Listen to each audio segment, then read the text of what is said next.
नमस्कार, मेरा नाम आलोक है। आप लाइव स्ट्रीज देख रहे हैं। बिहार के मुख्यमंत्री नीतीश कुमार ने राज्यसभा जाने के लिए नामांकन कर दिया है। देखिए, अमित शाह केंद्रीय गृह मंत्री अब से कुछ देर पहले पटना पहुंचे थे, जहां से वो सीधा मुख्यमंत्री नीतीश कुमार के आवास गया। उसके बाद अमित शाह, नीतीश कुमार और सम्राट चौधरी तीनों साथ-साथ जाते हैं बिहार विधानसभा। हम तस्वीर आपको दिखा रहे हैं। पहले अमित शाह जब मुख्यमंत्री नीतीश कुमार के आवास पहुंचे थे, वहां उनका स्वागत किया गया। नीतीश कुमार ने खुद स्वागत किया। साथ में वहां पर संजय झा दिखे तस्वीरों में, जो कि जेडीयू के राष्ट्रीय कार्यकारी अध्यक्ष हैं। इसके अलावा केंद्रीय मंत्री ललन सिंह वहां मौजूद थे। सम्राट चौधरी भी साथ थे। नीतीश कुमार ने पहले अमित शाह का स्वागत किया है और उसके बाद फिर दोनों ही एक साथ एक गाड़ी में बैठ कर गए हैं बिहार विधानसभा, जहां की तस्वीर आपको दिखा रहे हैं। देखिए, विधानसभा में अंदर जहां पर नॉमिनेशन होता है, वहां पर सभी जितने राज्यसभा के उम्मीदवार हैं एनडीए के, चाहे वो नितिन नवीन हो जो कि बीजेपी के राष्ट्रीय अध्यक्ष हैं, नीतीश कुमार जो कि मुख्यमंत्री हैं बिहार के अभी फिलहाल।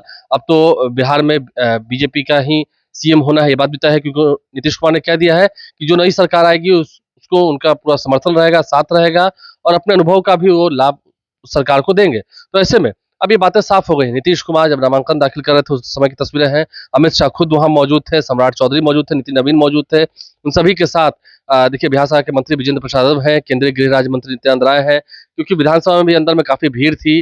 और तमाम जो बिहार सरकार के मंत्री हैं, जेडीयू के वरिष्ठ नेता हैं, वो सभी उस नामांकन समारोह में पहुंचे थे। नीतीश कुमार अब राज्यसभा जा रहे हैं और नीतीश कुमार की एक्सक्लूसिव तस्वीरें आपको दिखा रहे हैं। जब उनके आवास अमित शाह पहुंचे, उसके बाद जब वो नामांकन पर्चा दाखिल करने पहुंचे, तमाम जो नेता हैं उनके साथ मौजूद थे।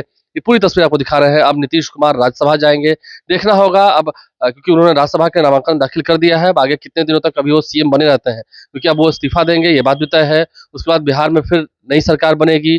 नया मुख्यमंत्री कौन होगा बिहार में, अगला सीएम कौन होगा, वो तो एनडीए के नेता ही तय करेंगे, क्योंकि बीजेपी से ही सीएम होना है। तो बीजेपी में कई सारे नामों की चर्चा है। सम्राट चौधरी के नाम की चर्चा है, नित्यानंद राय के नाम की चर्चा है, कई सारे नामों की चर्चा है। और बीजेपी में एक ट्रेंड रहा भी है। बीजेपी अचानक से कोई ऐसा नाम देती है जिसकी कल्पना कभी किसी ने ना की हो। तो ये भी बीजेपी का चलन रहा है। तो देखना होगा बीजेपी में क्या निर्णय लेती है।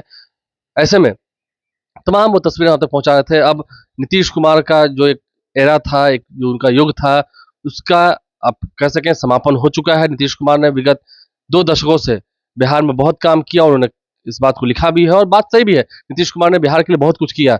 बिहार अगर बहुत हद तक बदला है, बहुत तस्वीरें बदली हैं, बिहार की तस्वीर बदली है। अन्य राज्यों में अगर आप जाएँगे तो बिहार के बारे में जो लोग अच्छा बोलते हैं, उसका क्रेडिट नीतीश कुमार को जाता है। और अब बिहार में एनडीए की सरकार है, लेकिन अब ड्राइविंग सीट पर यहाँ बीजेपी आ जाएगी। नीतीश कुमार अब मुख्यमंत्री कुछ दिनों के बाद वो नहीं रहेंगे, वो इस्तीफा देंगे, ये बात भी तय है। और तमाम जो एनडीए के नेता हैं, वो शिरकत करने पहुंचे थे इस नामांकन कार्यक्रम में। नामांकन पर्चा दाखिल करने पहुंचे थे जब नीतीश कुमार राज्यसभा के लिए। अब वो राज्यसभा जाएंगे, क्योंकि उनकी इच्छा थी। एनडीए के नेता भी कह रहे हैं, उनकी इच्छा थी, इसलिए उन्होंने ये फैसला लिया है। जेडीयू के तमाम जो नेता हैं, वो इस बात को कह रहे हैं। भले ही कार्यकर्ता मायूस हैं, नेताओं में मायूसी है। आप लाइव साथ बने रहे। आरजेडी की ओर से भी नामांकन पर्चा दाखिल किया गया है। अब 16 मार्च को जब चुनाव होगा, एनडीए की तरफ से कहा जा रहा है कि पांचों की पांचों सीट एनडीए ही जीतेगी। आप लाइव साथ बने रहे। हमारे चैनल को सब्सक्राइब कर लें, साथ साथ फेसबुक पेज भी लाइक करें। धन्यवाद।